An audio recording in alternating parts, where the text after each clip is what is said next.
একটি দেশ যেখানে ফুটবল শুধুমাত্র একটি খেলা নয়, বরং একটি ধর্ম। একটি দল যারা বিশ্বকে উপহার দিয়েছে ডিয়েগো ম্যারাডোনা এবং লিওনেল মেসির মতো কিংবদন্তিদের। কিন্তু জানেন কি, আজকের বিশ্ব চ্যাম্পিয়ন আর্জেন্টিনার যাত্রা কখনোই সহজ ছিল না। ব্যর্থতা, বিতর্ক, কান্না আর অবিশ্বাস্য প্রত্যাবর্তনের গল্পে গড়ে উঠেছে আর্জেন্টিনা ফুটবলের ইতিহাস। আজ আমরা জানব কিভাবে আর্জেন্টিনা হয়ে উঠেছে বিশ্ব ফুটবলের অন্যতম পরাশক্তি। আর্জেন্টিনা জাতীয় ফুটবল দল, যা লা আলবিসেলেস্তে নামে পরিচিত, বিশ্ব ফুটবলের ইতিহাসে সবচেয়ে সফল ও জনপ্রিয় দলগুলোর একটি। আকাশী ও সাদা রঙের জার্সি পরিহিত এই দলটি শুধু ট্রফি জয়ের জন্য নয়, বরং তাদের অসাধারণ খেলার ধরন, আবেগ এবং কিংবদন্তি ফুটবলারদের জন্য বিশ্বজুড়ে সমাদৃত। আজকের বিশ্ব চ্যাম্পিয়ন আর্জেন্টিনার যাত্রা শুরু হয়েছিল 19 শতকের মাঝামাঝি সময়ে। ব্রিটিশ অভিবাসীরা যখন আর্জেন্টিনায় ফুটবল নিয়ে আসেন, তখন কেউই ভাবতে পারেনি যে একদিন এই দেশ বিশ্ব ফুটবলের অন্যতম পরাশক্তি হয়ে উঠবে। আর্জেন্টিনায় সংগঠিত ফুটবলের সূচনা হয় 1867 সালে। এরপর 1901 সালে আনুষ্ঠানিকভাবে আর্জেন্টিনা জাতীয় ফুটবল দল গঠিত হয়। 1901 সালের 16 মে উরুগুয়ের বিপক্ষে নিজেদের প্রথম আন্তর্জাতিক ম্যাচ খেলতে নামে আর্জেন্টিনা। সেই ম্যাচে তারা 3-2 গোলের ব্যবধানে জয়লাভ করে। এই ম্যাচের মাধ্যমেই জন্ম নেয় ফুটবল ইতিহাসের অন্যতম পুরনো প্রতিদ্বন্দ্বিতা, আর্জেন্টিনা বনাম উরুগুয়ে। প্রথম কয়েক দশকেই আর্জেন্টিনা দক্ষিণ আমেরিকায় নিজেদের শক্ত অবস্থান তৈরি করে ফেলে। তারা একের পর এক দক্ষিণ আমেরিকান চ্যাম্পিয়নশিপ জয় করতে থাকে এবং খুব দ্রুতই মহাদেশের অন্যতম সেরা দলে পরিণত হয়। যদিও আর্জেন্টিনা দক্ষিণ আমেরিকায় আধিপত্য বিস্তার করছিল, তবুও দীর্ঘ সময় তারা বিশ্বকাপের বাইরে ছিল। 1938 সালের বিশ্বকাপ ইউরোপে আয়োজনের সিদ্ধান্তের প্রতিবাদে আর্জেন্টিনা টুর্নামেন্টটি বয়কট করে। এরপর দ্বিতীয় বিশ্বযুদ্ধের কারণে 1942 ও 1946 সালের বিশ্বকাপ অনুষ্ঠিতই হয়নি। পরে রাজনৈতিক ও ক্রীড়া সংক্রান্ত নানা কারণে 1950 এবং 1954 সালের বিশ্বকাপেও অংশ নেয়নি আর্জেন্টিনা। তবে এই সময়েও তারা দক্ষিণ আমেরিকার ফুটবলে নিজেদের শ্রেষ্ঠত্ব ধরে রাখে এবং একাধিক মহাদেশীয় শিরোপা জয় করে। প্রায় 24 বছর পর 1958 সালের বিশ্বকাপে ফিরে আসে আর্জেন্টিনা। সমর্থকদের প্রত্যাশা ছিল আকাশচুম্বী, কিন্তু সেই স্বপ্ন মুহূর্তেই ভেঙে যায়। চেকোস্লোভাকিয়ার কাছে 6-1 গোলের লজ্জাজনক হার আর্জেন্টিনার ফুটবল ইতিহাসে এক কালো অধ্যায় হয়ে আছে। এই ঘটনাটি সুইডেন বিপর্যয় নামে পরিচিত। দেশে ফেরার পর খেলোয়াড়দের ব্যাপক সমালোচনার মুখোমুখি হতে হয়।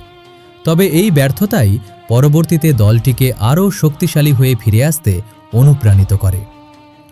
1978 সালে আর্জেন্টিনা প্রথমবারের মতো বিশ্বকাপ আয়োজনের সুযোগ পায়।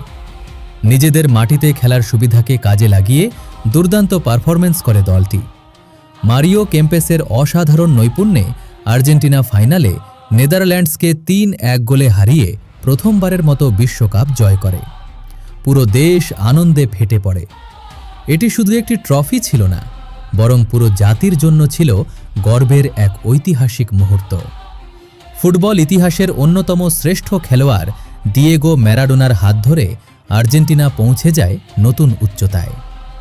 1986 সালের মেক্সিকো বিশ্বকাপে ম্যারাডোনা এমন এক পারফরম্যান্স উপহার দেন যা আজও কিংবদন্তি হিসেবে স্মরণ করা হয়।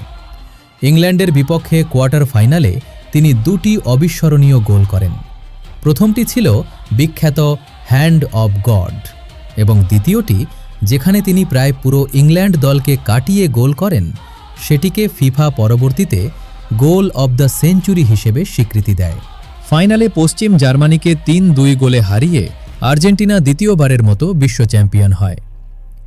1990 সালে আর্জেন্টিনা আবারও বিশ্বকাপ ফাইনালে পৌঁছায়, কিন্তু জার্মানির কাছে হেরে রানার্স আপ হয়।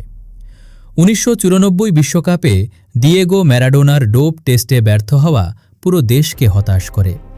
এরপর দীর্ঘ সময় ধরে আর্জেন্টিনা বড় কোনো আন্তর্জাতিক শিরোপা জিততে পারেনি। 2004, 2007, 2015 এবং 2016 সালের কোপা আমেরিকার ফাইনালে হেরেও শিরোপা অধরাই থেকে যায়। বিশেষ করে 2014 সালের বিশ্বকাপ ফাইনালে জার্মানির কাছে অতিরিক্ত সময়ে হার সমর্থকদের হৃদয় ভেঙে দেয়। অনেকেই প্রশ্ন তুলেছিলেন, লিওনেল মেসি কি কখনো দেশের হয়ে বড় কোনো শিরোপা জিততে পারবেন? সমালোচনা, ব্যর্থতা এবং চাপ সবকিছুকে পেছনে ফেলে 2021 সালে ব্রাজিলকে হারিয়ে কোপা আমেরিকা জয় করে আর্জেন্টিনা। এরপর আসে 2022 সালের কাতার বিশ্বকাপ। সৌদি আরবের বিপক্ষে অপ্রত্যাশিত হার দিয়ে শুরু হলেও সেখান থেকেই শুরু হয় এক অবিশ্বাস্য প্রত্যাবর্তনের গল্প। মেক্সিকো, পোল্যান্ড, অস্ট্রেলিয়া, নেদারল্যান্ডস এবং ক্রোয়েশিয়াকে হারিয়ে ফাইনালে পৌঁছে আর্জেন্টিনা। ফাইনালে প্রতিপক্ষ ছিল বর্তমান চ্যাম্পিয়ন ফ্রান্স। ইতিহাসের অন্যতম সেরা সেই ফাইনালে নির্ধারিত ও অতিরিক্ত সময় শেষে স্কোর ছিল 3-3। অবশেষে টাইব্রেকারে ফ্রান্সকে হারিয়ে আর্জেন্টিনা তৃতীয়বারের মতো বিশ্বকাপ জয় করে। এই জয়ের মাধ্যমে লিওনেল মেসি সম্পূর্ণ করেন তার বর্ণাঢ্য ক্যারিয়ার এবং নিজেকে ফুটবল ইতিহাসের অন্যতম সেরা খেলোয়াড় হিসেবে আরও দৃঢ়ভাবে প্রতিষ্ঠিত করেন। আর্জেন্টিনার ফুটবল ইতিহাস শুধুমাত্র ট্রফির ইতিহাস নয়, এটি সংগ্রাম, আত্মত্যাগ, আবেগ, ব্যর্থতা এবং অবিশ্বাস্য প্রত্যাবর্তনের ইতিহাস। Mario Kempes, Diego Maradona, Gabriel Batistuta, Juan Roman Riquelme এবং লিওনেল মেসির মতো কিংবদন্তিরা এই ইতিহাসকে আরও সমৃদ্ধ করেছেন।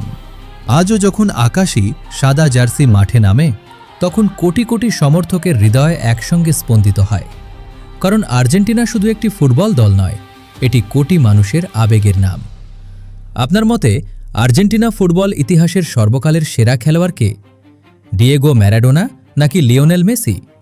কমেন্টে অবশ্যই আপনার মতামত জানাতে ভুলবেন না।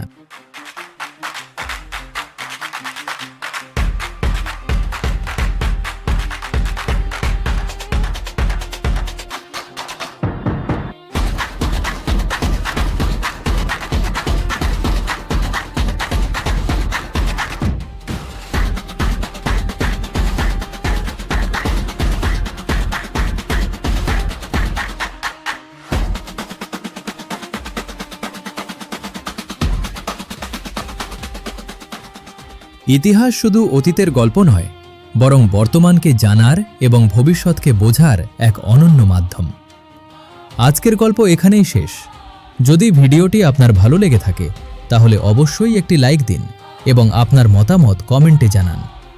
এমন আরও চমকপ্রদ ইতিহাস ও অজানা গল্প শুনতে আমাদের চ্যানেল গল্পগ্রাফি সাবস্ক্রাইব করতে ভুলবেন না।